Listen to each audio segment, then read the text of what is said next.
இப்போ வந்து பயறு போட்டாச்சு. இதுக்கு வந்து என்ன தேவையான கொஞ்சோன்னு ஒரு ஒரு ஸ்பூன் அளவு வந்து கறி மசால் தூள் போடுறாங்க. கொஞ்சோன்னு ஒரு அரை ஸ்பூன் மஞ்சத்தூள் போடுறாங்க.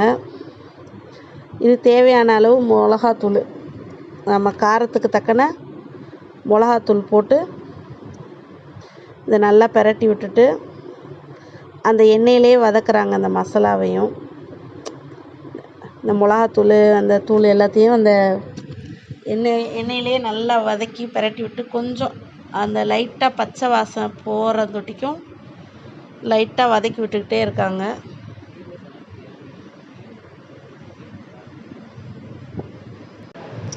இப்போ நல்லா அந்த பச்சை வாசனை போகிற தொட்டிக்கும் நல்லா வதக்கியாச்சு.